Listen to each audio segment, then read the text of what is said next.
Welcome to Focused Fire Chat. Explore together. Welcome to the 6th behind-the-scenes episode of Focus Fire Chat. This is your host, Blue Crew 86.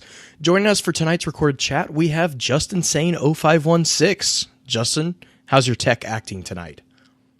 I think it's behaving. It's almost like it knows its place. I don't want to... Now everything's going to burn to the ground. But yeah, everything's good on my end. Really excited for our guest tonight, and I'll let you tell the folks why. Tell the folks why. Well, and I was able to convince Green to join us, even though technically she just got internet access. Green, how's the new environment for you? Not too bad. Just the eclipse was kind of fun to view today, and got to go outside and enjoy some nice mountain air. As far as inside stuff, it could be better. You're trying to replicate Justin's tech situation over there, is my tell it on the mountain, is what I heard. That too. When Justin has a hard drive that decides to die an hour and a half before showtime, then Justin can have his tech problems.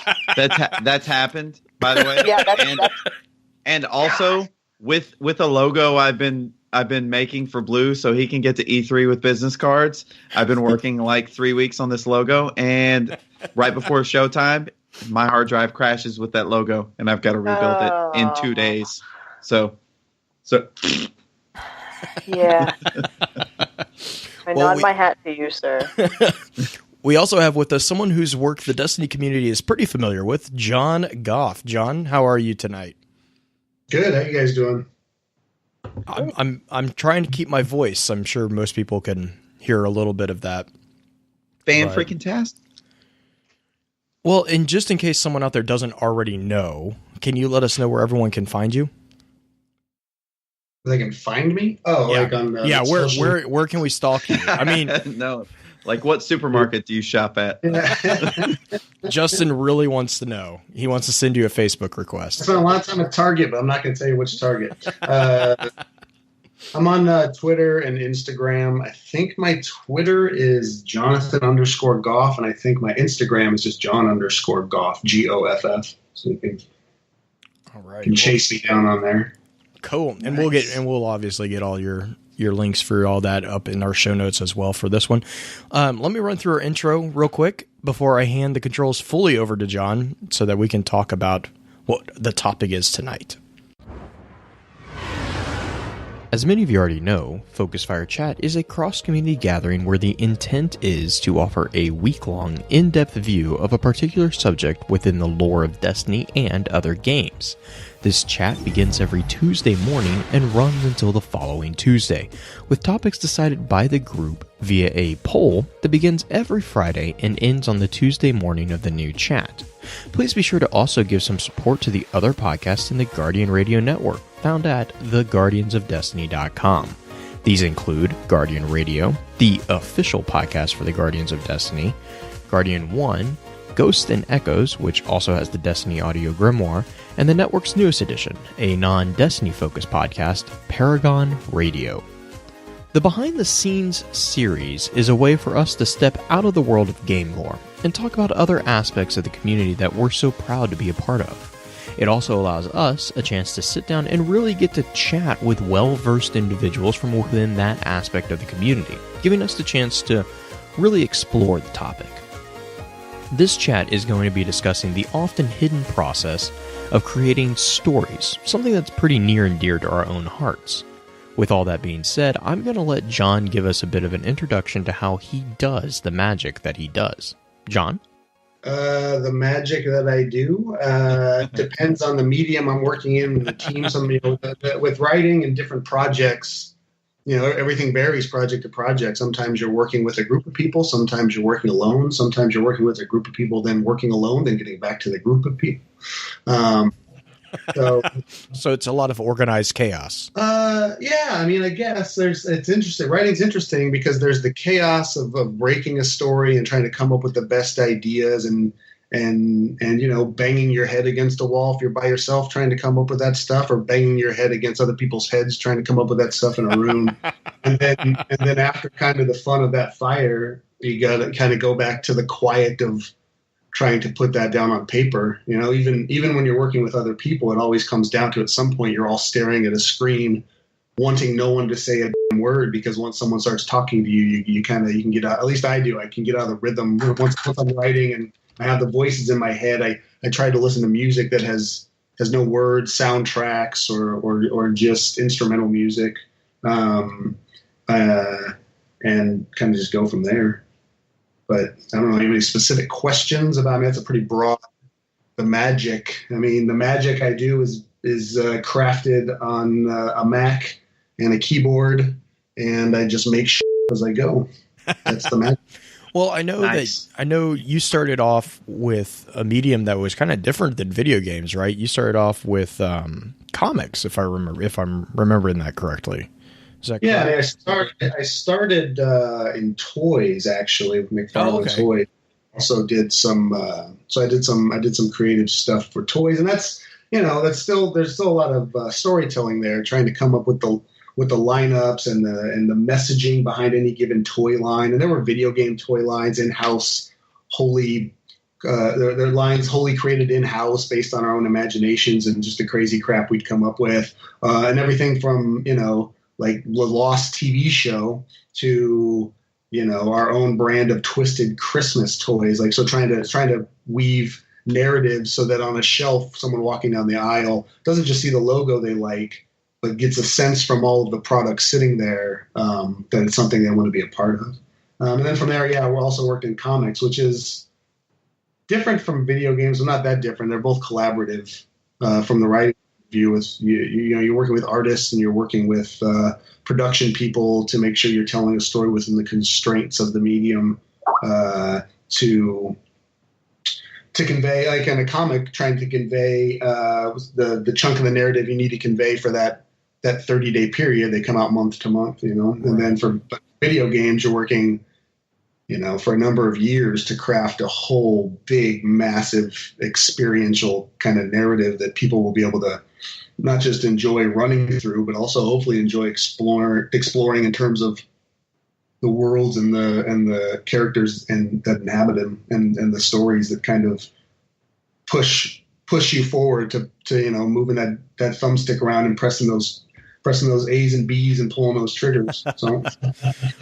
Well, and I mean, like, I just picture, like, a comic, and, even with the toys a bit too, it's a very linear process, right? When you're reading a book, unless you're doing Goosebumps, you kind of are going to the next page. And if you're Justin, you're going to the next page anyways, because you have the Would you quit besmirching my Goosebumps?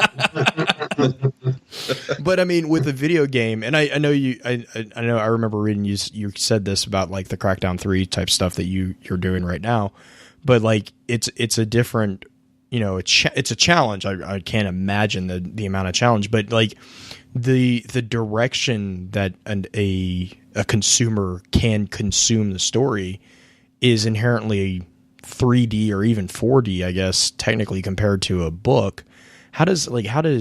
Sure. I'm just trying to think, how do you begin to approach a story that way?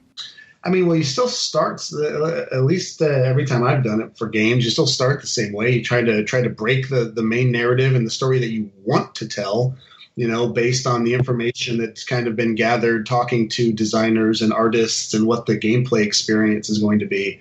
And then from there, you start to put together, like, the frameworks of the narrative, and then you go back and talk to the artists and designers again and say, hey, here's what we're thinking. And actually, as we were looking at the idea for the level and the idea for some of these characters, we had, this narrative idea maybe gave us this thought that might be, valuable in the design of the mission. And, so you have those conversations for a little while, and it kind of goes back and forth, and hopefully you're each feeding each other, and all with an eye towards making the best end experience for the player, right? Like, you have to, the thing about narrative and words, as far as I'm concerned, especially with a game, it's the most malleable thing. We can change what needs to be said to convey what we want to convey to ensure that we're trying to give the end player the best experience possible as they're playing the game. So there's a lot of back and forth in the initial stage. I mean, throughout, really. Once you start to lay down some dialogue and get it in the game, and we got this thing, the robo dialogue, which kind of allows you to hear like that, that computerized voice that'll spit the line back out at you, so you can see how it hits the beats within the mission. Is it too long? Is it too short? Is it actually the right emotion for what we're saying here? Do we need to say anything here? Is there too much combat here? There's a little bit of combat here. Let's shut the hell up and let people play. So going through those kind of iterations, day to day, sitting down with the designers, sitting down with other writers and trying to make sure that flow works. Is a lot of the fun as far as I'm concerned. Like comics, it's collaborative. You're working with the artist, you're working with the letterers, you're working with the colorists to tell the story you want to tell page to page. And video game just amps all that up. And that's where I think the most fun is as a creator. Like I'm a writer, but also I consider myself a storyteller and a creator, and I care most about what the end creation is as opposed to whether or not it's the exact version of my fancy, quote unquote, fancy words.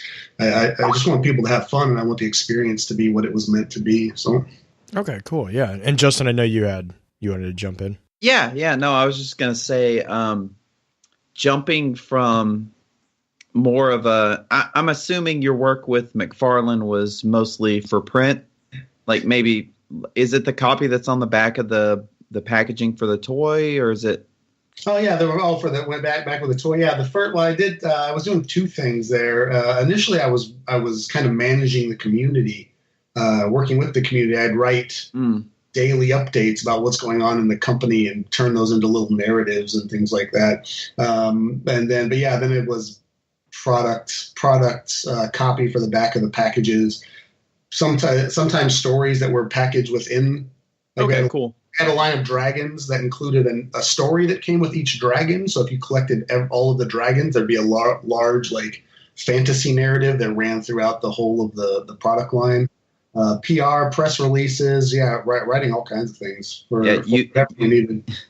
You had me at dragons. Yeah, I was like, that is amazing. We did series. I don't remember. Yeah, we did quite a few dragons. There was about 5 to 6 dragons per line, and I don't remember. We did at least 4 lines, I think. Justin is going to go hunt down dragons now. I'm going to Google it. Find them on eBay for probably decent price, but the McFarlane toys, like their sculptors and artists on the toy design side are top notch. So you'll see some pretty incredible dragon sculpt, especially for a little plastic toy you find at Walmart. Like it was looked pretty impressive on the shelf. Yeah, but also what I wanted to ask was, so you go from that, which is a lot more. It seems like that would be a lot more like specific, and we need you to write a little piece for this, or a little piece that's going to go on the packaging for this. Yeah. And then you move to comics, which are a lot more frame by frame.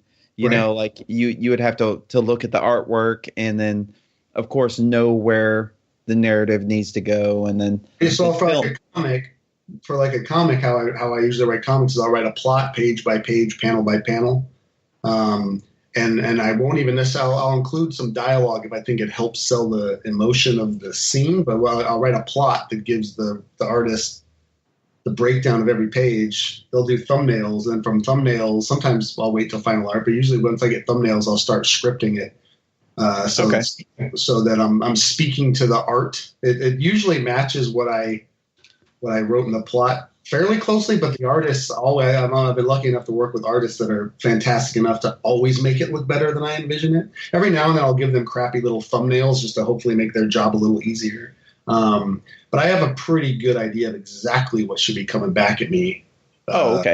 Page to page, panel to panel in a comic. So that was my biggest question about the whole comic writing was, so the writer in that sense is the driver of the narrative. Like it's not so much that you're like freelance writing for, or that you were like freelance writing for someone who already had a story figured out. You were coming up with a story on your own, right? Again, no, it's all collaborative. Like I would sit down, and especially when I was working on Spawn, like Todd and I would sit together and and we would talk out the story arc. And then I would send him a breakdown of the plot before I ever sent it to the artists, just to make sure that he and I were on the same page. And even then, like, the artist and I would exchange thoughts and notes, and in most cases they're on those initial conversations as well, to make sure they're getting to draw cool stuff that they want to draw, and to make sure that we're, if you're working with a team, the more that team can be involved in each step of the process, the happier everyone will be, and the better the end product will be, because you should be catching each other as often as you can, to avoid anything too stupid. Right? Yeah. So. How awesome is it that he says Todd and I? I was just about to say that. Anyways, I think I just like the fact that he just is like, oh yeah, when we were working on Spawn, which I love that amazing comic. But Green, I know you had. Yeah, my question actually has to go with transitioning from writing for like a comic book or anything like that, where you kind of know where the end is, end of the story, to writing for a video game where the end is kind of variable in some ways. How do you reconcile that as you're writing, or how do you have to shift your brain and everything to write for a video game, which things may change, versus writing a comic book, which is a lot more concise? I mean, at the end of the day, they're actually more similar than you'd think. I mean, it takes longer to make one than the other. But before we start writing missions, we know where a given release is going to end, and we are writing towards that end. Now, things can change, like I said, like you start to work they start to work on the gameplay a little more, and they start to work on design, start to play test things, and suddenly missions need to change, and a mechanic here or there needs to change to make it more fun, or something they were going to try that might have been bad crazy isn't going to work, so we're going to rein it in a little bit. And so you're just going through this iteration. But at the end of the day, I've never started writing any given mission that wasn't speaking towards what we wanted to say at the end of a given release. Nice. So, basically, even though I'm trying to, it would be like an illusion of variable endings, I guess. Yeah, you have to know where you want it to end, and hopefully you can work some variation there. So there's some variation in some of the line reads, maybe a different line pops here or there based on something you've done. But for the most part, and then again, there's a lot of different games that do a lot of different things. But right. But something like Destiny, I mean, the big story was always the big story. Well, and kind of maybe zeroing in on that just a little bit, we kind of chatted a little bit beforehand about character creation. And that's always been something that I know has been kind of, I guess it's, you would call it a hot topic between everybody, is some of the characters, and how they're presented. I mean, for instance, the whole Jaren Ward, trilogy, or not the trilogy, but the Jaren Ward trio, like how from a development standpoint, and again, I know there's going to be vast differences based on, the level of character involvement in the actual playable part of the game. But how does that normally work? Like, do you usually get handed like a cookie cutter, this is the character we want you to write, or this is the abstract name, go? So, I mean, it's different. So there's, writing for, let's look at Rise of Iron. Let's look at Rise of Iron. Like we sat down and talked about all of those characters as a group, like writers and artists, and who are these narrative people? Who are these characters? What do they mean? What does it mean to have them play these roles we want them to play within this release? And how does that release speak to the larger narrative in the larger universe? Shiro specifically, like we broke him and created a character, created a Bible page for him and who he was and what his backstory was and what he was all about. And then I took that forward in writing his character for, I wrote most of his post story deep dive into the splicers and the plague land stuff that Shiro was kind of directing in Rise of Iron. But that character was created through conversations with other writers and other narrative people and even artists putting together his design. and then there's the grimoire stuff, the Thorn Last Word story. I mean, that all stemmed from, I got to Bungie. We're talking about the things I'm going to be working on. Eric Robb, the guy who kind of brought me in, showed me these two weapons at one point and said, we're thinking about doing some old West good guy, white hat, black hat type thing for this. And I was like, absolutely, that's what we're doing. Cool. And then I just made up a story. But there was no, those characters didn't exist before that conversation about what we wanted to do with these two weapons. And that conversation was a bigger conversation with all of the grimoire. Like, what stories did we want to tell with each of these exotic weapons? And there was other people, other writers. Seth Dickinson did some great stuff with super good advice. Eric did some amazing stuff. We all just kind of said, here's the area, kind of the what's the word I'm looking for?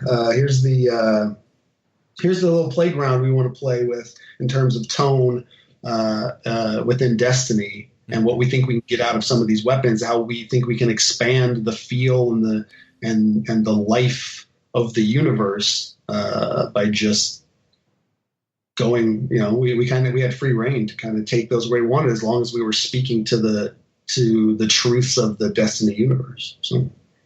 Yeah, I'll be completely remiss if I don't ask this question. Was there any influence on the gosh. Jaren? Yeah, is there any influence of the Dark Tower in the Jaren Ward arc? Yeah, sure, why not? I'm Matthew McConaughey, and I approve this. I think as a matter of fact, some of the connections people make, I'm like, oh, shit, all right. Like, that story, I haven't read all of the books. I have not. Okay. I've never read all of the Dark Tower books. But that story in particular was always kind of important to me in terms of what it meant. It's the book that got my mom and I reading Stephen King. Mm-hmm. And so then my favorite Stephen King book is Salem's Lot. Yeah, so fair enough. More into the horror stuff and the Dark Tower was kind of the two of the biggest influences on the story. Actually, were Unforgiven, the movie. I just said two influences. There was three: Unforgiven, and then the scene in 300 where they come across like the destruction of the village after the Persians had been there. Oh yeah. Palamon is Ash. And then also, I don't know why this is, and I haven't watched the movie in a while, and I don't want anyone to read anything into this, but I always liked, and they're not the same character whatsoever, really, but I always liked the bad guy from Mulan. And okay. He's like, and his eyes and the threat of this guy that could just bring your village, bring your whole empire to ruin. He had an army, Dredge Yor does not have an army. But those were the three main ones. I knew there'd be some Dark Tower connections, but there's no specific elements of the Dark Tower that I drew on. So I'm just I confirm that I am reading into that. Everyone knows that now. Yeah. It was just fine. I kind of knew that going into it, but I just want to say a couple things here. First of all, I think Jared took our conversation last week and about there being a Disney reference at least like every couple of every episode. I'm just gonna bring like Mulan into it. No, but also I just want you to know, and I think this would make me feel very happy, but your little storyline here has inspired some of the most visceral lore conversations I've ever been a part of. There is no other topic. There's no other topic in Destiny lore that will get people at each other's throats. Yeah. That's self-inflicted, and some of it was intentional. The story was written and presented in a specific manner. Like it was never the pieces that were given when they were never given haphazardly. Oh my God. That was actually my next question, is who was the genius on the delivery of that story? Because the idea behind this story and whether or not, no one really picked up on this, and not that they should have. Nobody necessarily should have.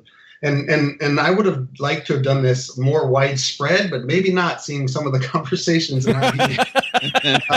But the idea is you're getting a story. You're new to this world. You found a ghost. You got a piece of a story. You don't know what the hell that story is. You don't know the next part of that story is. You got another piece of the story. You don't know where does that go? What does it fit? What am I learning? And it was the idea of like, imagine finding like King Tut's tomb for the first time. You walk in and you find an artifact. Like, oh, you figured it out. This is amazing. And then you dig 10 feet deeper and you're like, oh, that's not what that meant. That's, I mean, we had, okay, so now we can say we thought we had 100%, but now we saw that was 50, but this new piece actually gives us a new percentage of understanding. So let's not jump to 100 again. Let's say we're at 70%, and then you find a chamber and there's the tomb and you're like, oh man, look at this.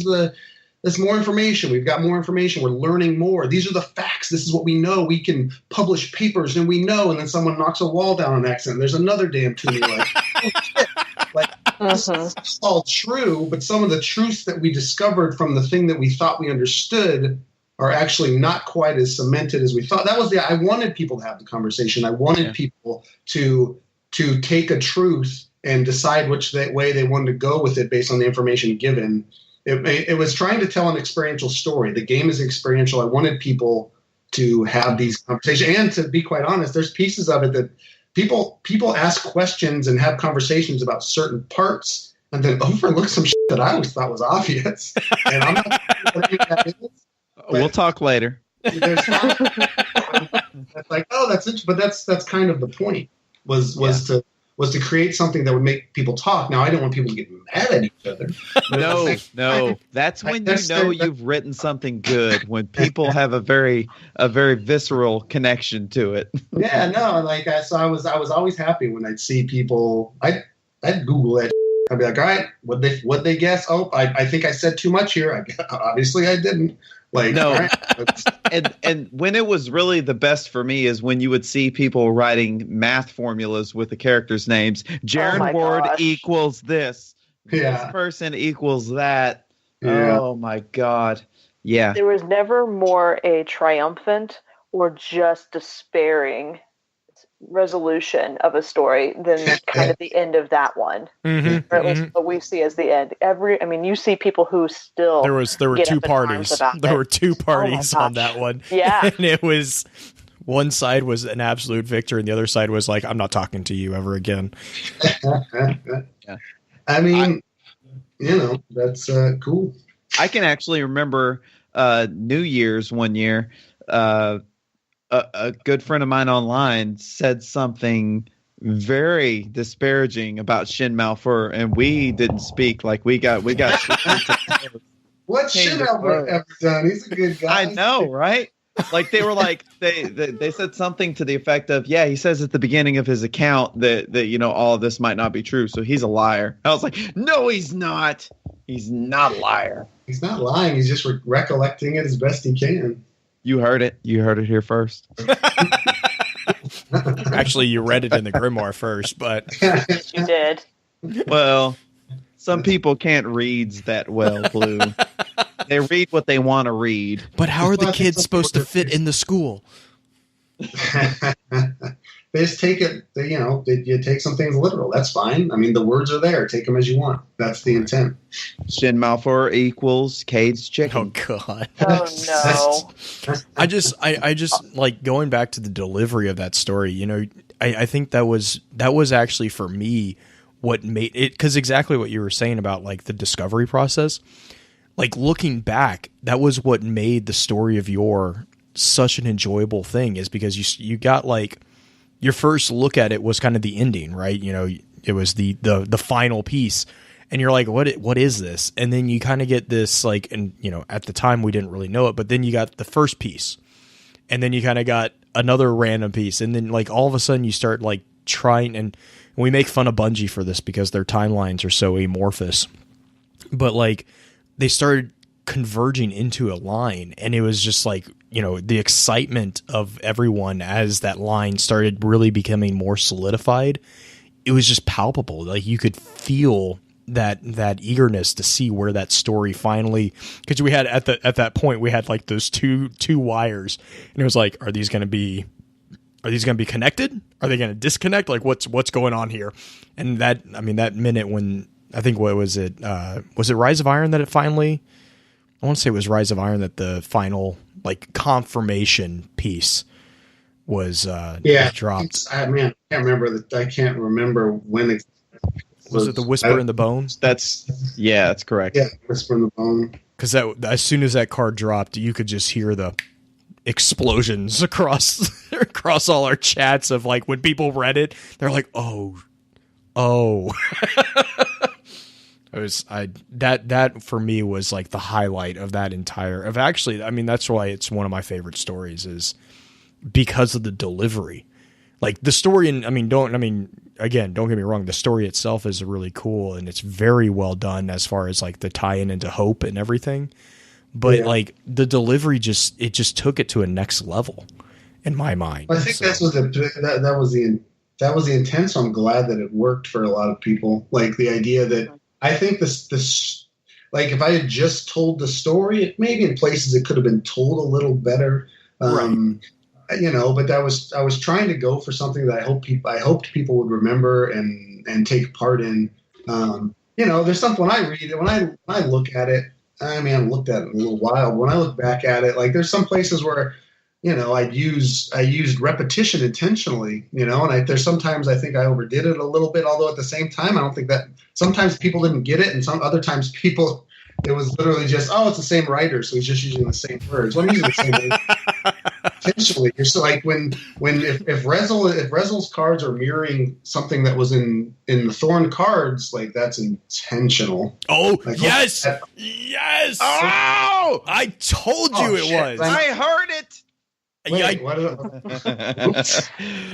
you just settled an argument for a while. Yes, that was like one of my huge arguments for the Rezel and Dredgen cards was the repetition of hope, the moon, and currency of hope.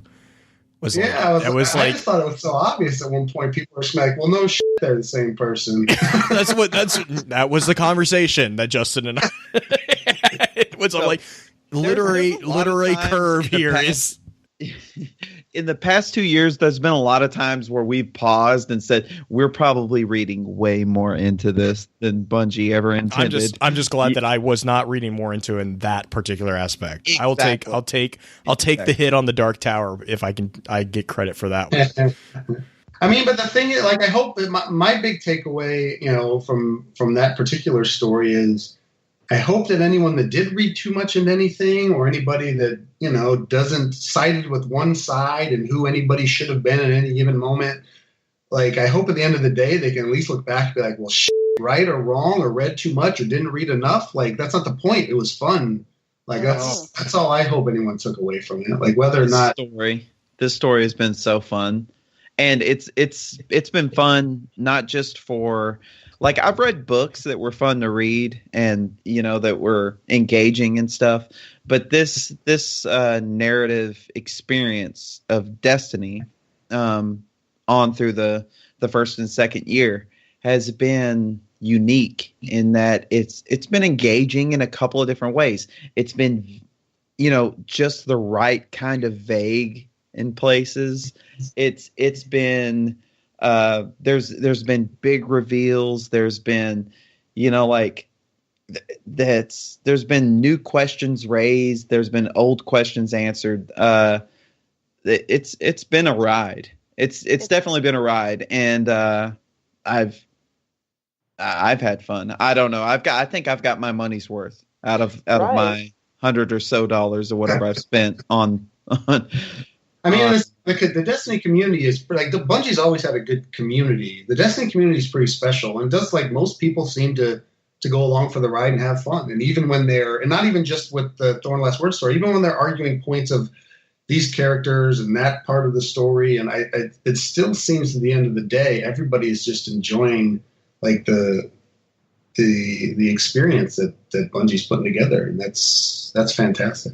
I was just going to say that one of my favorite things about watching your guys' writing style develop as a team and as individuals is seeing all the different hooks that you guys lay out there. You guys lay out little cookies for people to find, and then 2 DLCs down the road, you use it, and you don't realize that you guys are going to pull those things out again, just like one line from a card from D1 all the way to Brodak and Rise of Iron. It's fun to watch the team develop these stories that you never experienced or never even thought you would experience.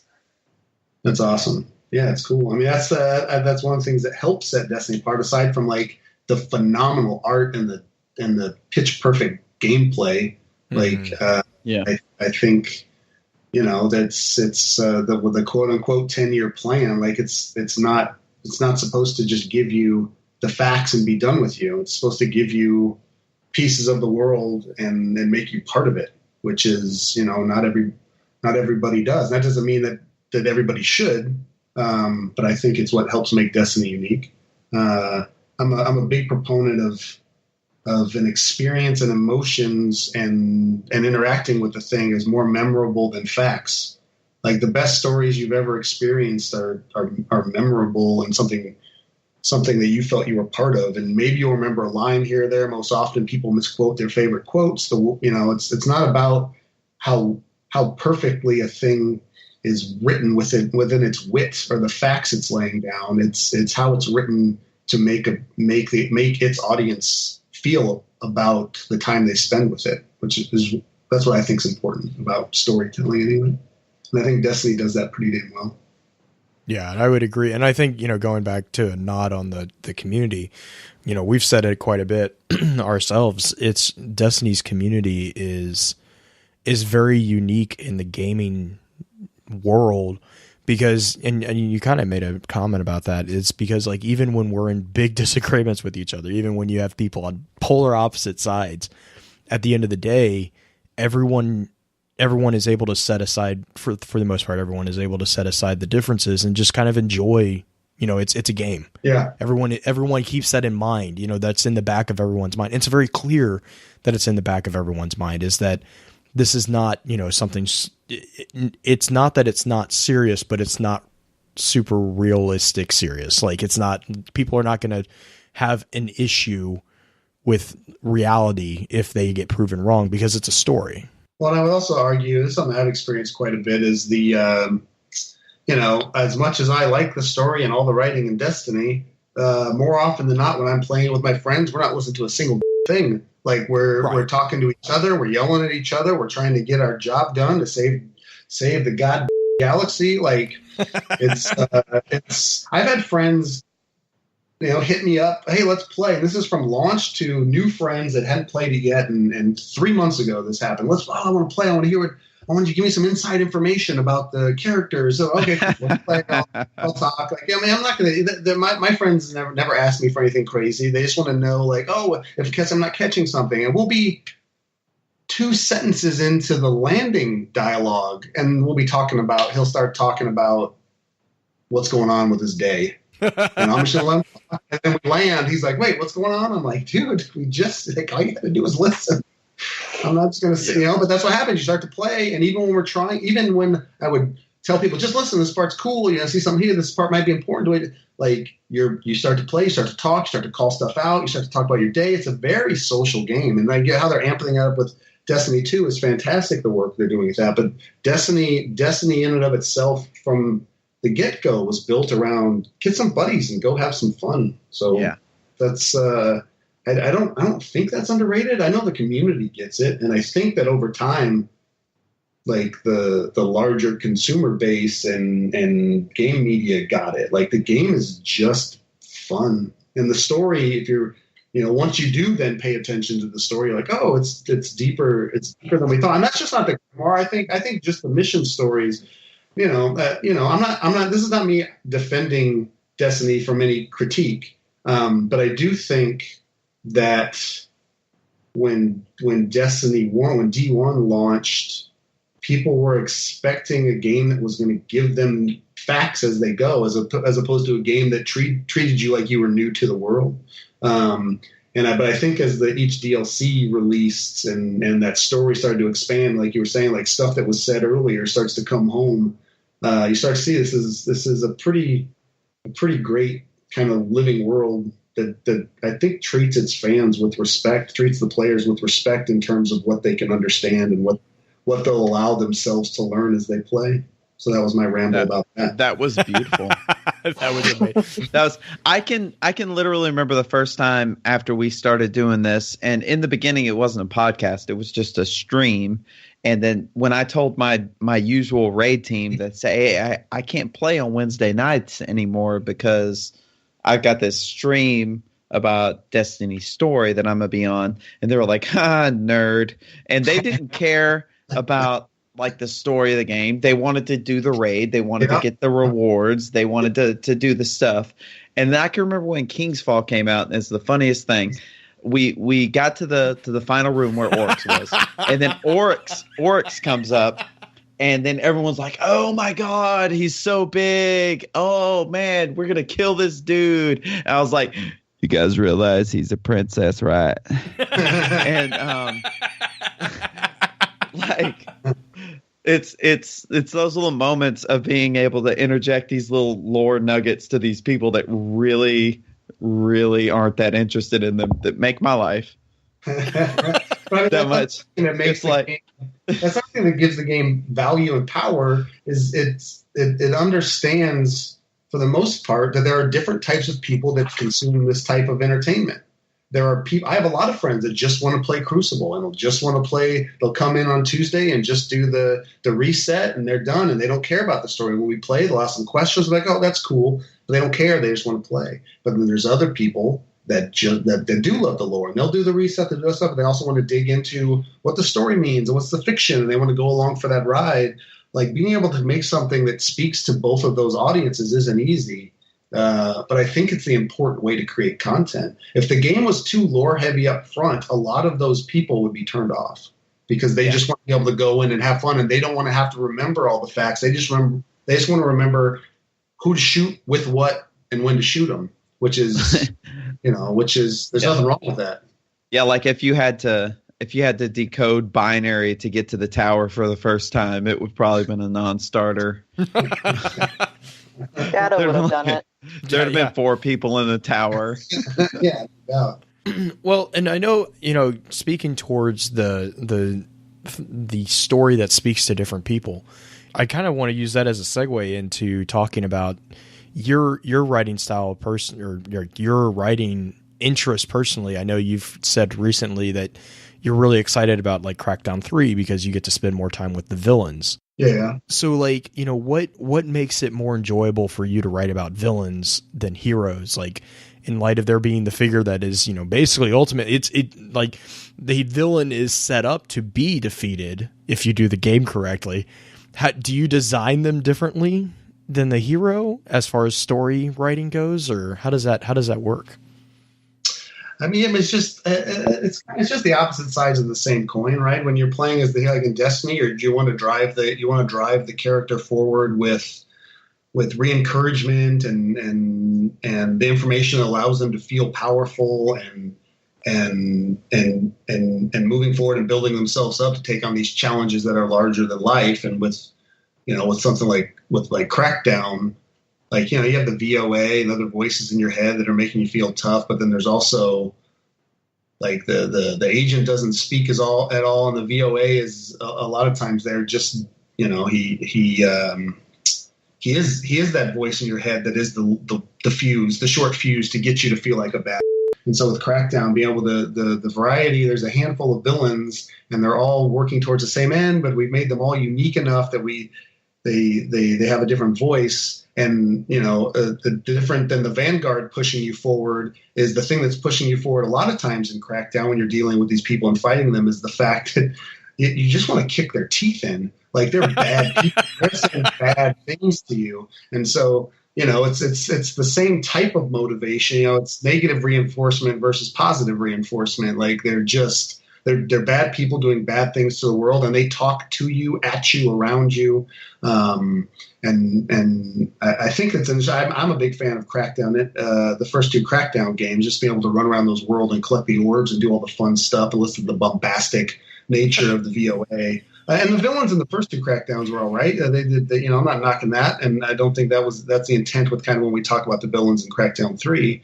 But I think we have made kind of, I look at them. My inspiration for them, and I've talked about this with a lot of the other, with the other Crackdown writers, is that I look at them like Saturday morning cartoon villains. They're Skeletor and his crew. They're Cobra from G.I. Joe. Like, they all have unique personalities and play their own role.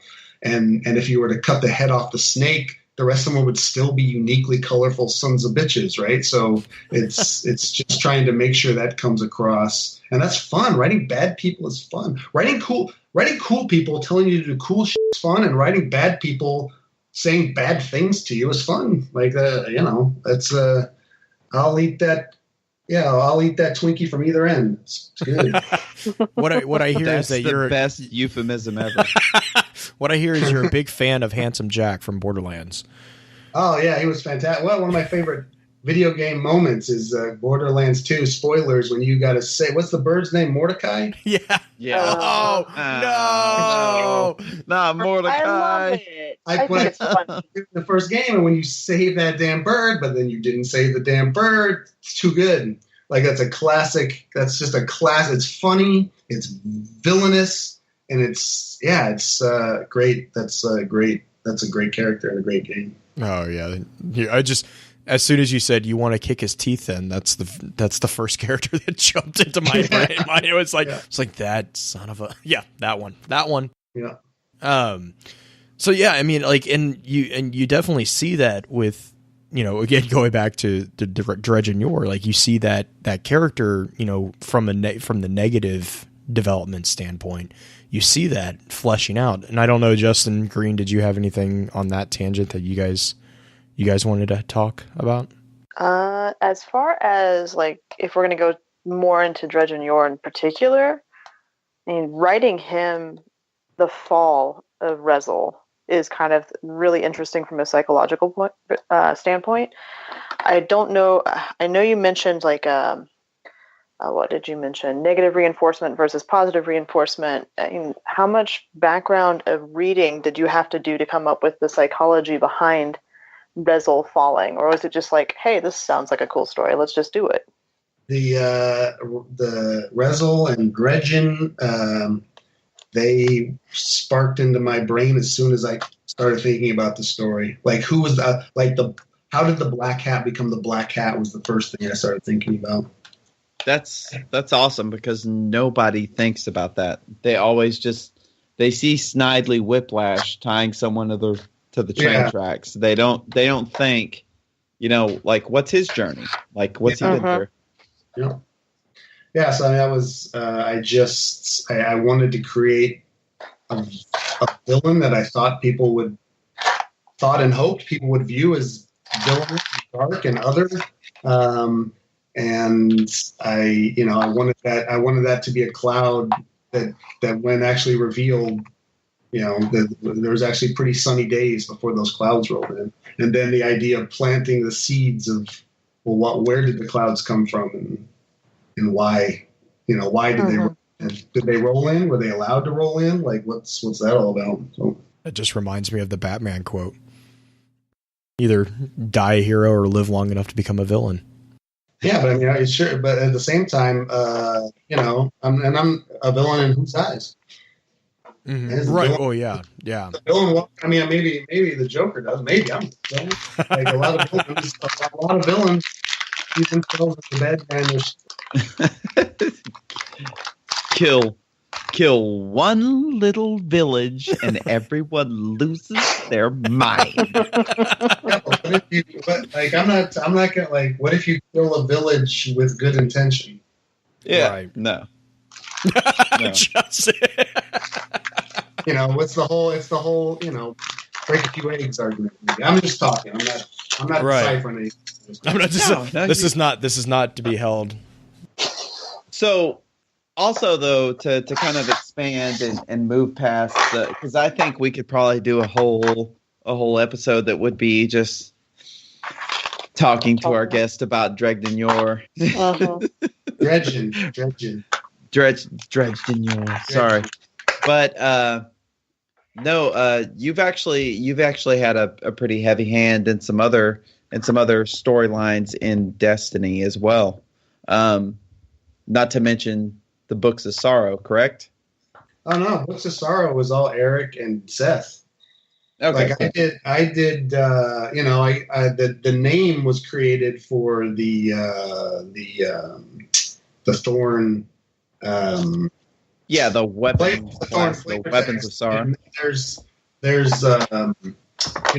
thoughts about that clearly lists a specific book, and whether or not we'll ever dive into other books. The Books of Sorrow that was mostly Seth Dickinson and Eric, and they killed it. I think it's amazing.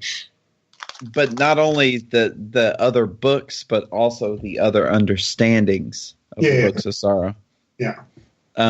Which is a unique twist on it, because there can be so many physical books, and that's how many there are, but there can be infinite amounts of understandings.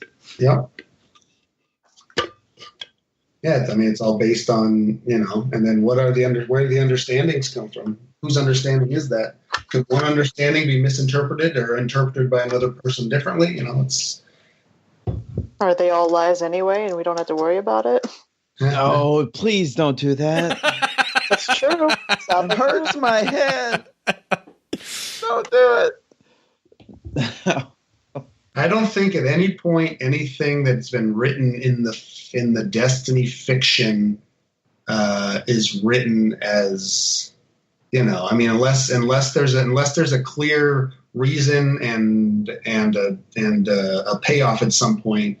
Nothing like, if there are any lies, they're few and far between, and they're intentional. The start, going back to like the Thorn Last Word, that the wording at the beginning is just let people know this happened in a time where he wasn't recording it when he wrote, so there might be slight differences in the events, but none of the events are untrue. There might just be someone else's point of view as to what happened there. That is fair enough. That is a really good point, actually. I like that, actually, because it does. That's kind of how I've read it. Yeah, sorry. I mean, it was meant to set up everyone's interpretation of the cards, right? So, right. And I think that kind of goes for all, like a lot of the stuff in the Grimoire. There's a lot of truth in there, but the truth is only how every individual reader chooses to decipher it. Well, and it's also the challenge with the Grimoire, and this is something that I love about, like, not just the Grimoire in Destiny, but like even some of the expanded universe in Halo, and the different games that I've read the expanded universe, like Skyrim. Elder Scrolls does this amazingly well. Yeah. Was like the lore, the aspect of the lore that you have access to it's true, but it's true from the perspective of the person not only reading it, but the person who is supposed to be writing it. Yeah. And so it's like it is inherently going to be a biased look at something, and you have to keep that in mind. And I think that is just such a cool, because it really helps immerse you into the universe. Yeah, hopefully, but I mean the danger is then people start to worry about whether right. You just got to be careful about whether because there's a bit of a catch-22 type. You don't want to overread into anything, but every now and then you need to. right. But the trick is like the best way I feel to tell a story. It was like no one's going to tell you when to do it, because then that takes away part of that experience. So you got to know when to and when not. Or also, I mean, that's too definitive. You don't need to know either. You just need to enjoy a thing as it exists. And if you want to read too much into it or not enough into it, just know that if more information comes, that's not a knock on however you experience it or chose to engage with it the first time. Like it's all just meant to help you enjoy the universe and understand a little bit more of it. and that's the intent anyway. No, and I think that is an extremely cognizant point too. Like I really agree with that, because like as a person who is kind of, sitting on the opposite side of the spectrum from where you're sitting as a consumer of the stories, that's how I approach it is like, hey, this is my theory of, or this is my theoretical analysis of what it is, literary analysis. That's what literary analysis is Right. I think this is what the author meant. And then the author will come out with the next series. And I've said this a number of times, but it's like, oh, I think the direction that we're going with this story is this direction. And then the next book comes out and they go in the opposite direction. I'm not, as a consumer, I'm not mad at the author. I'm just like, oh, well, shoot, I gotta refine that theory. Right. I think few people would be, most people understand it. And I mean, I don't really think it's an issue. It's just something to be stated. Like the idea that like it's being told. Most stories are told with intent. They're usually presented with intent, and the foundation of that intent is that hopefully people had fun reading it. Right. And I think that's what's so amazing. Again, going back to the Your story is like, that was what was made it so enjoyable, was that it was not just, the story. It was, because I mean, from a story standpoint, it was a very not very basic, but it was a very standard arc of a fall and or the rise and fall of a particular hero. But then you have this, just like this amazing delivery of the breaking apart and like the way that it was distributed to the readers, I guess you can call it readers, the gamers. And that's what really just elevated it. And to me, that's what made it so enjoyable to digest, was, you were always hungry for that next piece. And I think that's what makes a lot of role-playing games that I play, like Skyrim and all the Elder Scrolls games, they do a really good job with that. They they give you breadcrumbs, and it's up to the player to kind of put it together. And that blows my mind, thinking like, so I guess that's actually another question I have is like, so when you have those stories, do you guys normally write the full story and then like cut them up and distribute them? Like, how does that get decided? For the Thorn Last Word specifically, I would just write chunks based on the release, but I have an outline of the whole thing. Mm-hmm, mm-hmm. So I know what the story is and where it's going to go. I have a loose breakdown of what I think I can get away with within a given release. I have X number of cards. What information do I think is valuable to give out that will push the story forward, and also add new information for people to continue the conversation and hopefully get a little bit more attached to these characters and what they're doing in the world. But yeah, I mean, I'm trying to think if there's any other, like, yeah, that story in particular, I think there might have been a card or two that I wrote in advance and had set aside for later use, but for the most part, I know the story start to stop. Like the last batch of cards that came out, those were always going to be the last batch of cards that came out for D1. Like that didn't just, now I got to do this. Like it was, that's always where that story was going. Like so I haven't really talked about it with the other guys that were doing Grimoire stuff, whether or not they had it all. They just wrote it and broke it down. We all just kind of did our thing. Okay. And just made sure when we were touching, if we were going to touch elements of anyone else's bit, we'd talk about it and say, hey, I'm gonna use this here. I'm gonna drop this little piece in here. Does this contradict anything you're doing? Yeah. So it's like, yeah, it's I'm going to make. It's all intentional. I mean, at some point, you got to make shit up as you go on some, like the individual beats, the words that are said within a given card. Like I write those as I write them, because I think if I would have written the whole story out and then had it waiting there for me to go back and refine and perfect think would have been a little more sterile. And I tried to keep it as simple as possible because I thought the delivery, I didn't want people to have to worry about the delivery and the information that was being given, and then also have to worry about decrypting the text. I tried to keep each card kind of fun and light, probably not the right word, but kind of give them a little bounce so that each card, when you're done reading, you're like, oh, that's fun. And if someone never read any other cards, they'd be like, oh, that's fun. That's cool. You know? We've had a lot of fun with them. Like we've done audio grimoire on the I think the one where Dresden's ghost is talking to him, and then also the bandits card, and then we've had some we had Bifon and we did the bandits card. Yeah, that was an awesome bit of banter written back and forth. But yeah, those provide, a fair amount of. I kind of separate things into two different groups when it comes to the narrative of Destiny. There's the writing and the storytelling that goes into kind of painting this tapestry of there being this ancient universe that's existed through all of this conflict and strife, right, and golden age and collapse and all this other stuff. And then there's pieces that actually are more immediate and kind of move the direct narrative as far as like moving the story on while we play.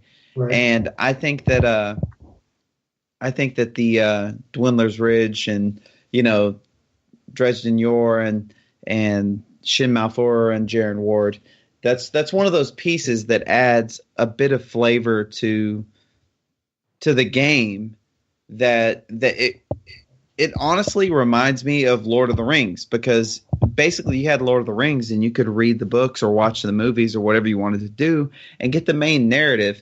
But then if you would like go back and really dig into it, you would have all these little pieces of artificial history that would give this kind of this illusion of there being this sort of depth of experience that existed before all this. And it's not unique in this game, but it is, I think, unparalleled. I think this is the best I've seen that done in a video game. But that's a hell of a compliment for everyone that's worked on it. So I think they'd all be pretty happy to hear it. So that's cool that like people enjoy it to that level. But it also speaks to, not even just the writing of the grimoire and the stories we're able to tell that are fun. But if I think the reality of it is those stories that you read and enjoy, and the book of the Book of Sorrows, you read that, then you play Taken King, or you replay it, or you've been playing it, and the creep just amps the creep up. Like if you care about that stuff, the world gets creepier and more sinister and odder, and you just like as you're playing the game, you have a different feel, and hopefully Thorn versus Last Word, you get you feel a little bit more like a cowboy, you feel a little bit more like the open range, like there's this idea of like good and bad, and other cards hopefully do the same thing. I think that's valuable. I think, and I don't know. I mean, I've read and seen like people that we want the grimoire in game, and oh man, like I mean, there's some people that just want to be able to read it while they're standing in the tower, which is fine, I guess. I think I'd rather be playing. No, tower. When I'm playing, I'm playing. When I'm reading, I'm reading. Yeah, well, it's also that's not a knock on anybody that really wants better, like what they view as better access to the content. That's a valid concern on anybody's part, right? But having people loaded into the game like that, like there's memory issue. You're standing there reading a thing. Like I don't know if the app gets enough credit, or the website, or like the people like Ishtar Collective and the people that have made this stuff so readily available is all fantastic. And then there's the argument of like, they just want the missions in the game to be as quote unquote in depth as the grimoire. And the truth is, I think a lot of them are, if you pay attention to what's actually happening, but we're not describing your actions because you're doing them, you know? And also, I don't care whatever your favorite mission in any video game ever, a good writer can write a paragraph that's cooler. That is such a great point. I don't care how in-depth that game was. I don't care how good the gameplay was or the writing. A good writer will write a paragraph that'll make it seem shallow. Like, that's just, you're unbound and you unlock the full imagination of the person reading with just words. And also, we will break your paragraph when we play it. Like, we'll find a cheesy way. We'll find a cheesy way to make your paragraph insignificant when we play it. So it's good that it exists in print form to where we can experience it in all its glory, because once we get it in game, we will push it off the ledge. Wait, no. And then the darkness pushed back and we stood in this corner and it couldn't touch us. I mean, that's what we do. Also, when you look at the art, like the Destiny or Bungie has some of the best artists in the damn world. Like, we don't have to describe the grossness of walking through the Dreadnought or walking through some of the high caves, because if you're paying attention, the shit's gross. Like, it's creepy. There's weird little worms and growths, and like there's a little bit of like fog hanging on the ground and play like it's there. You're too busy using some of the best gunplay in video games to kick to realize that you're in the middle of a nightmare. In a boop room. Yeah.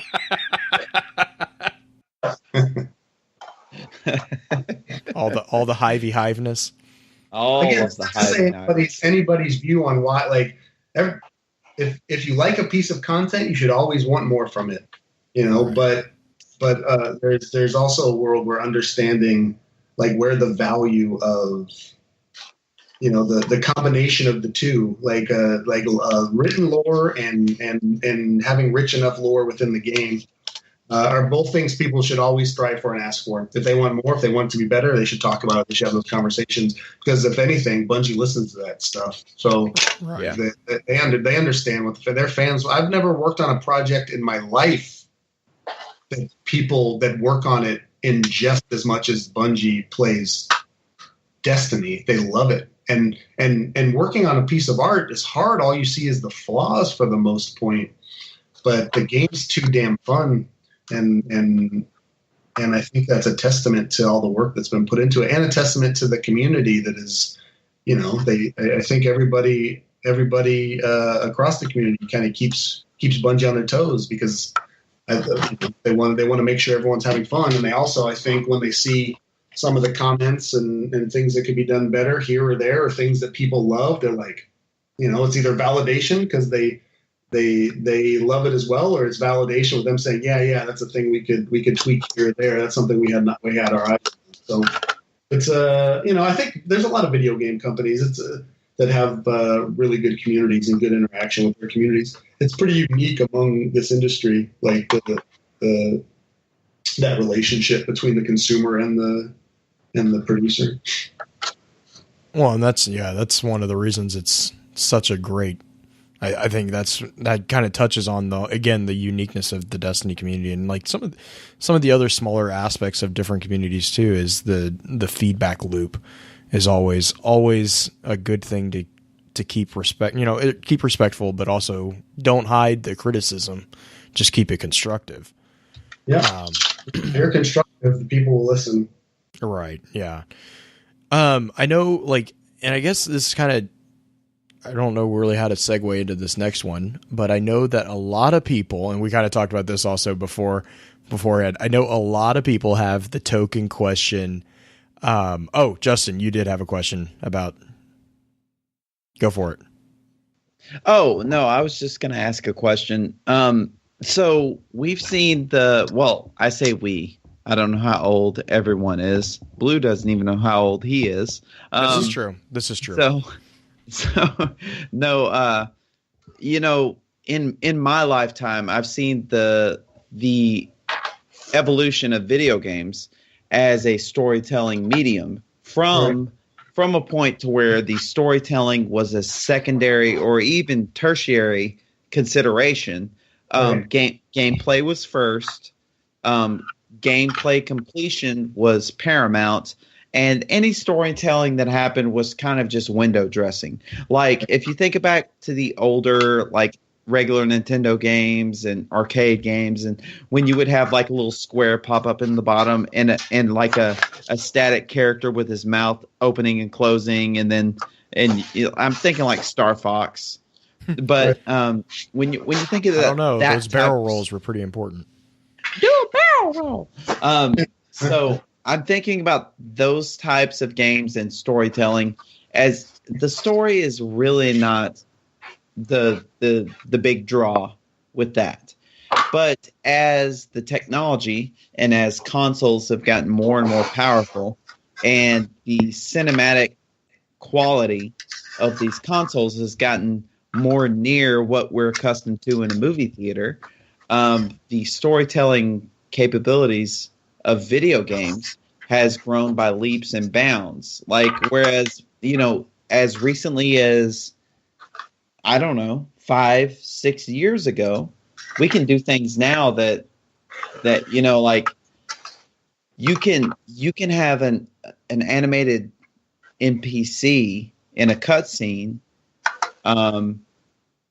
You can have them actually convey real emotion and elicit an emotional response from the person playing the game.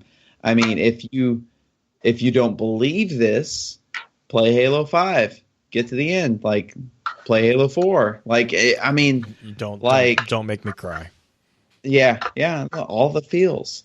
But all I'm saying is, as this capability becomes more refined, and we're going to get to a point to where video games, I'm just going to go ahead and predict it, to where video games will be the pinnacle of, the entertainment industry. Like, we're moving that way.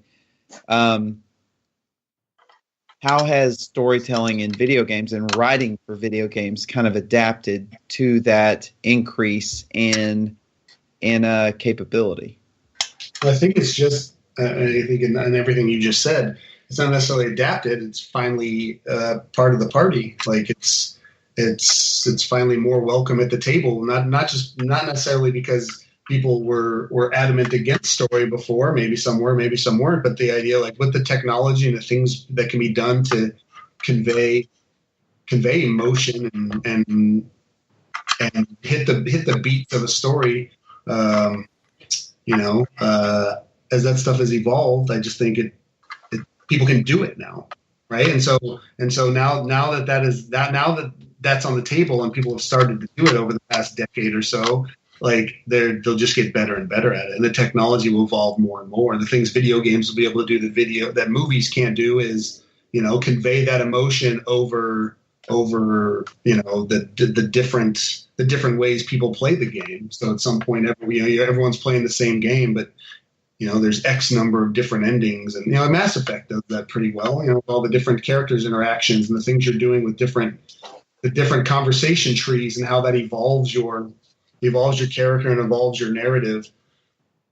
Like, that's a technology that no other storytelling medium has. And it's just going to get, and who knows what the hell is going to happen with VR. And you can set people down in a real looking world and allow them to live out the experience. And it's still just a game, but will it even be called games at that point? I don't know. Like, the answer to the question is hell yeah. Like, so the video games, the idea behind video games and the experiences they can create, no other medium can match them in terms of storytelling. So they are the future. Like, movies and good television, like, the control they have over emotion and attention. Like, a movie, you're sitting there, you're watching the screen, you're doing the thing. That is what you're doing. You're interacting. Your mind and heart and brain and eyeballs are interacting with what is happening on that screen. Video games still have, you can still get distracted by all the cool shit you do in the game and maybe miss some dramatic points here or there. But there's no reason they can't tell, like, a video game can't tell as in-depth a story as Breaking Bad. Someone just has to make. That'd be awesome. Like what's the? I don't remember what the hell it was called. Do you guys watch Rick and Morty? That virtual reality. They like season 2 where they was living the life of the guy. What the hell is it called? Paul or something? I don't know what the hell it's called. But he goes back to work after winning the lottery or something, and then he dies because the carpet falls on him. I don't know if you guys watch that shit, but I played the hell out of it. It's good stuff. Well, and I know, like, I was gonna say, I know a very common question that we get whenever we do these is from people who are interested in getting into the aspect of, this industry. So, like, from your standpoint, what, if there were a few key points to advice to people who are interested in getting into the writing aspect of gaming or just the entertainment industry, what would you say the most important ones are that you've experienced or, that you've learned, I guess, in your time within that?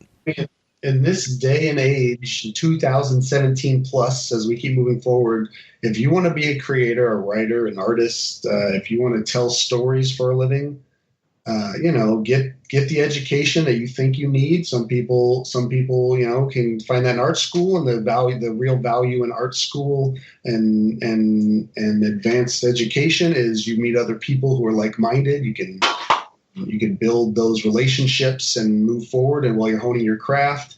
But my number one advice to anybody that wants to be a storyteller in any medium, in any way possible, is to create content. Find a way to create content. If you want to be a writer, write. You can put your stuff up online and anybody can read it at this point. You can write a book and put it on Amazon in a month.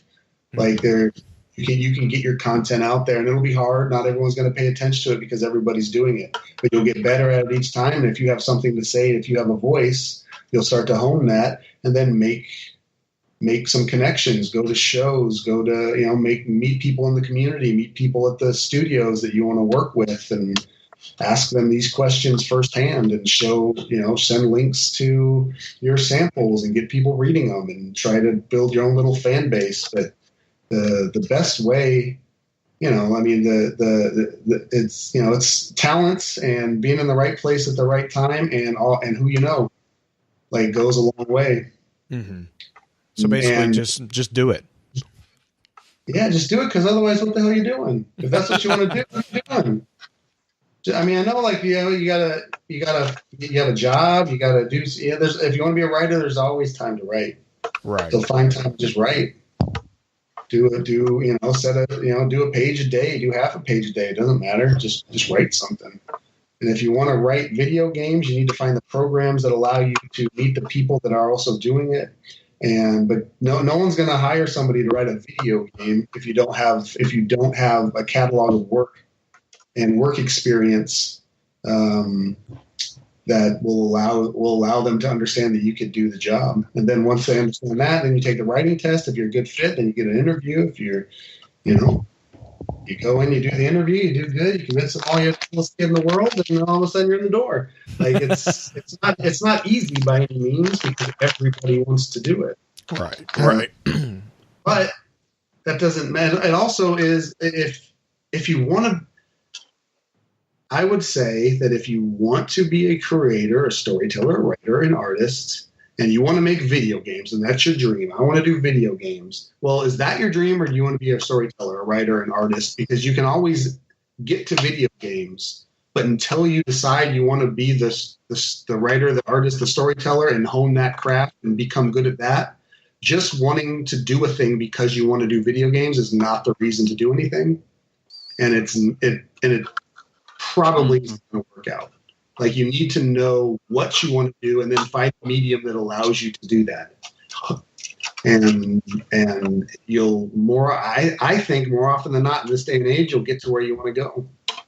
And that's a fair point too. Cause like we get a lot of people who are like, hey, we want to hear about how you get into the video game industry. And it reminds me a lot of like my own personal or professional situation where it's like, it's tech. It's like, well, what aspect of that is what you actually do, because there's so many different shades, Yeah. you know, within that. I mean, even within the writing piece, I'm imagining there's a lot of there's not just like narrative, because I mean, I know with at least Bungie, you have people who write grimoire cards, but then you also have people who write the flavor text, and you know how are a lot of the teams with video games, are they usually segmented like that finely, or how does that? So with Bungie, like we were doing, everybody kind of does everything. Yeah, so it's kind of a shared level load.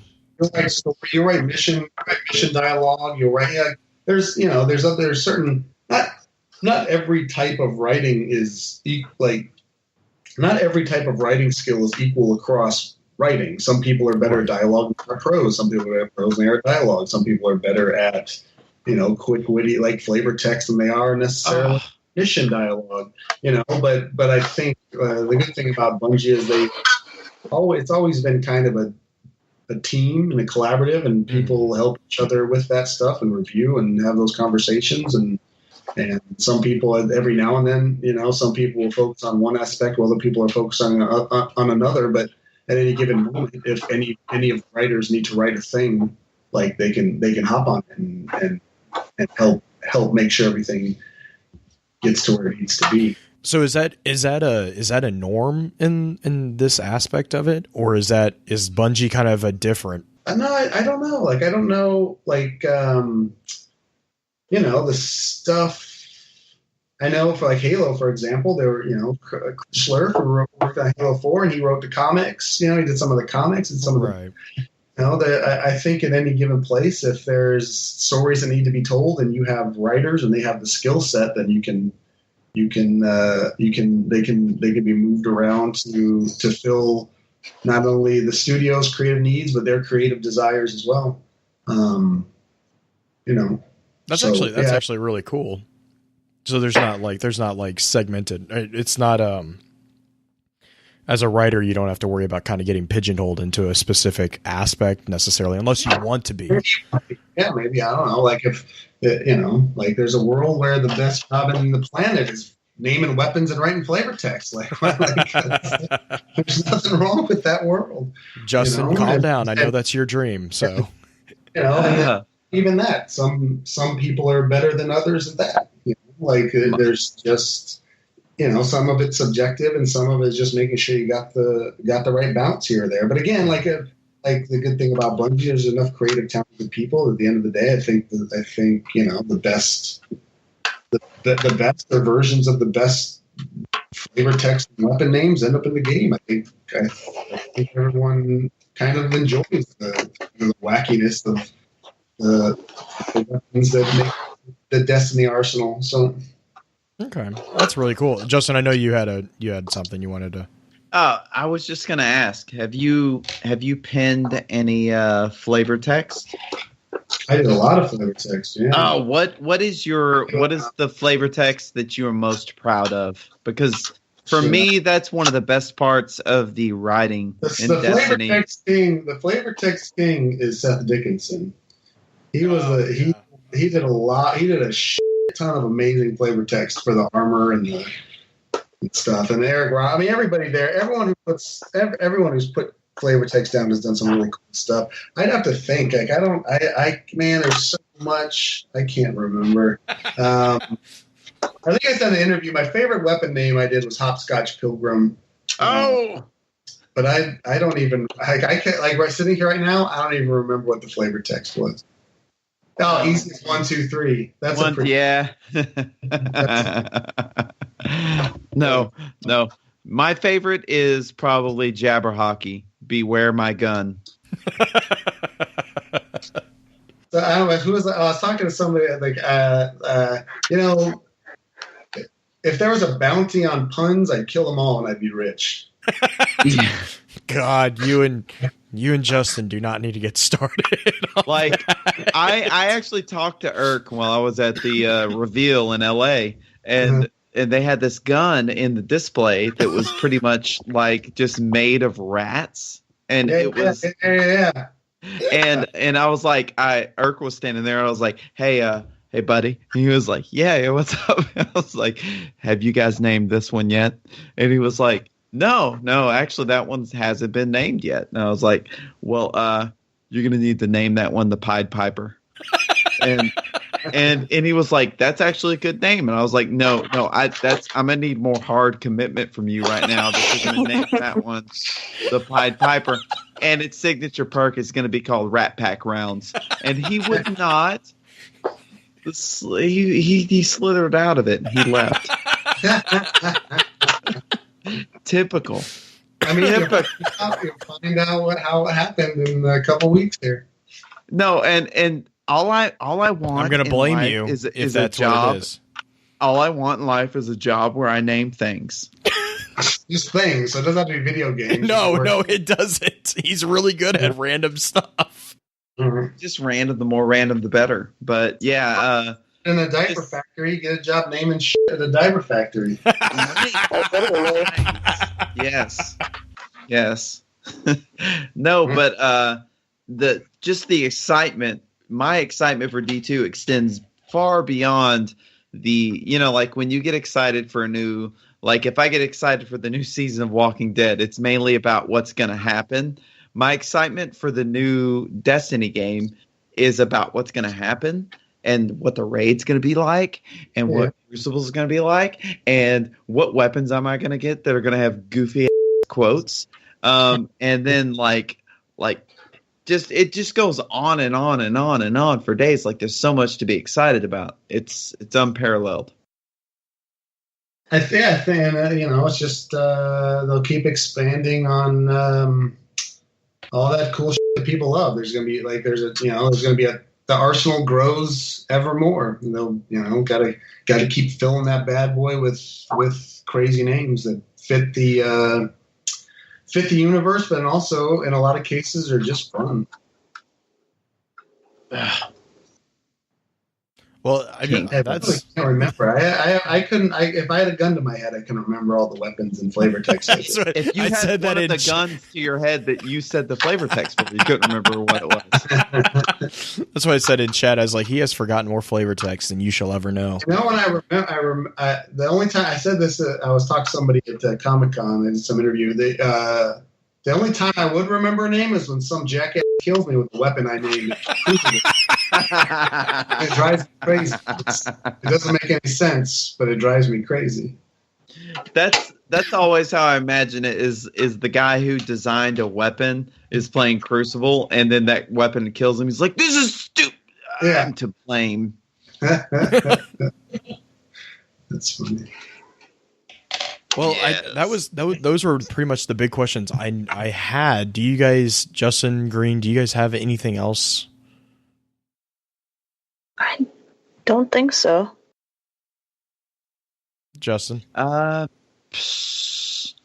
than, no, none of the appropriate questions are left. I think I'm done. Well, let's do a little bit of shout outs and then we'll run through the outro real quick and call it a deal. So, that's fun, guys, by the way. Yeah, no. Thank you, buddy. John, did you have any shout outs you wanted to give on this episode? No, I'm good. Like I just shout out to everybody that worked on this damn game. Like there's just endless talent on the design and art and like from level design to the damn systems that make the game run. Like everyone there is crazy passionate and crazy excited about what they've built and what they're building, and I think it's awesome that they're the players will play it and they'll love it and they'll just kind of it's a good cycle and they'll keep making cool shit and people will keep playing it. That's a good world. Perfect. And then Justin, what about you? I just wanted to say a big shout out to our guest and thank you for coming on.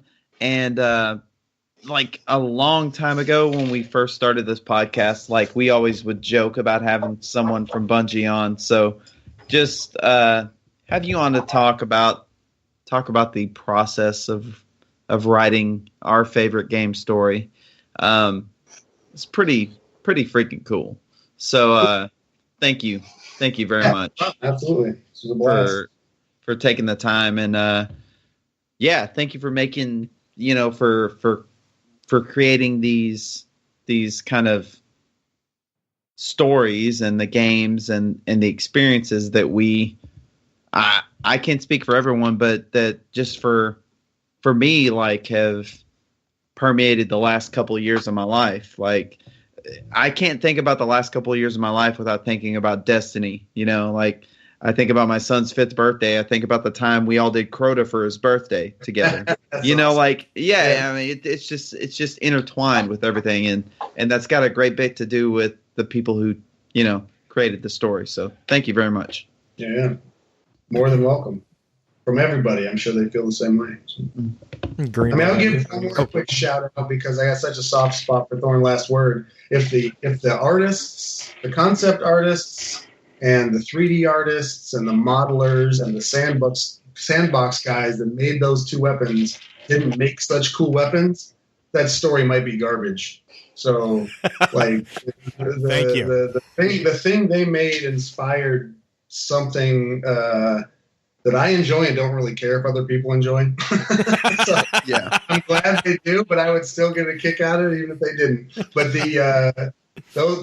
those teams and what they built, and not just on those 2 weapons, the weapons in this game are crazy unique and crazy fun to fire and look at.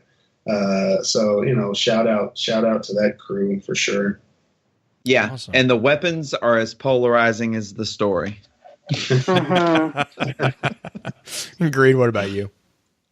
My shout out is kind of just reiterating what Justin said, but definitely extending it to the whole writing team. I mean, I love the Dwindler's Ridge story. I love the Books of Sorrow.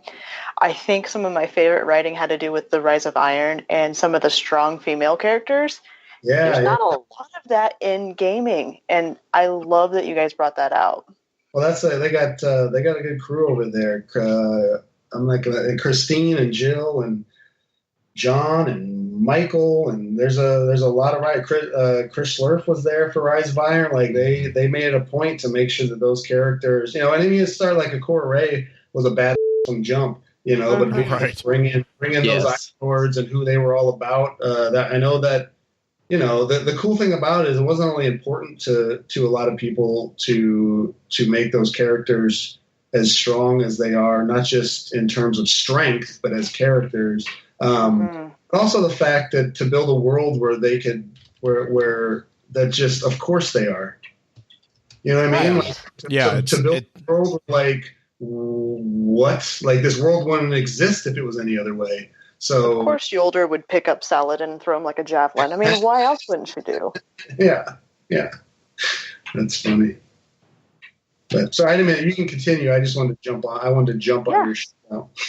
No worries. I wanted to thank you guys and just the writers in general for coming up with good stories, but coming up with good characters that make the stories worthwhile. Cool. Well, and I'll reiterate. Justin's shout out. I know nobody likes Kane. No one likes who? Kane. I was just joking. I said except for Kane, she had a character, and I said except for Kane's But it's just jokes. Just jokes. No. That was the chicken talking. We were about to have problems. I was like, you're doing fine, and now Justin's not going to talk to you. Yeah. No. I just wanted to again reiterate what Justin said, because I mean, again, and kind of agreeing both of them. We wouldn't even be doing what we're doing if it wasn't for the strong story. So, thanks for letting us exist. Wow. But, wow. That's the best compliment ever. All right. But seriously. At the same time. Right. But and the thing is I'm just going to call a spade a spade. If the game didn't have a story like it does, we wouldn't have the need, the good and the bad, the complaints for D1 story. It's like, well, that kind of opened the door for content creators like us to delve into it. And then, the fact is that, yeah, once you start delving into it, that goes back to, what we were talking about earlier, is about, no, there is a story there, and it's very detailed, and it's very, very strong.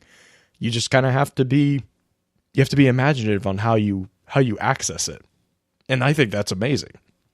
So well, the fact that people picked up on it and engaged with it so well, like, was a risk worth taking at the beginning. I completely agree. And so, whether or not, we gave rise to the community, I just think we made what we thought was cool and best.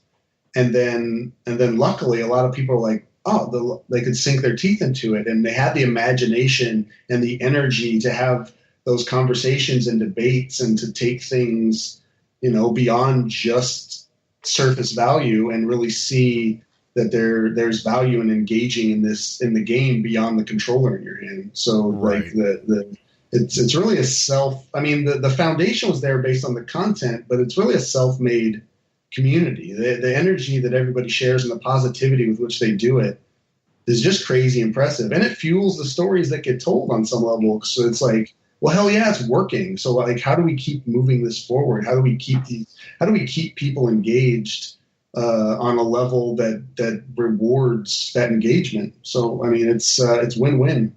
Yeah, exactly. It really is a chicken egg type situation, like, yeah, the community, I totally wasn't going there, but thank you, Justin. The community, you're right. I mean, the community is, that we have that uniqueness on this side, but, providing the content to delve into and to sink our teeth in is also, we can't do that. So, I mean, it's a huge, for me, it's a huge thing to be able to talk to someone who actually was involved with behind the scenes creation of that content. So I really just want to give a really big thank you for you taking your time and, talking. Absolutely. Yeah, no, absolutely. I hope everyone who listens and enjoys it, and I, hope I didn't ramble too much, gave them a little something to chew on. So. Oh yeah, no, you rambled less than we normally do. So. All right, well, let's run through the outro real quick and call it a night. Sounds good. With that, we'll begin to wrap the chat up. If you'd like to join us for our live streamed episodes, please be sure to give us a follow over on twitch.tv/FocusFireChat. Links to all our other sites can also be found with our episode archives over on www.focusfirechat.com. Thank you again, Jon, for giving us a chance to learn about your experiences with the whole aspect of creating the amazing stories that I know I, as well as the rest of the community, just love to learn about. I will, of course, be putting your links in our show notes for anyone who wants to check out all that you do or follow up with any other questions that they might have. Please be sure to email us at focusfirechat@gmail.com with any feedback or questions concerning the podcast, and let us know how we're doing by giving us some feedback on iTunes as well. Be sure to check out our partner podcasts within the Guardian Radio Network over on theguardiansofdestiny.com. So, until next time, focus your fire and may your light shine bright.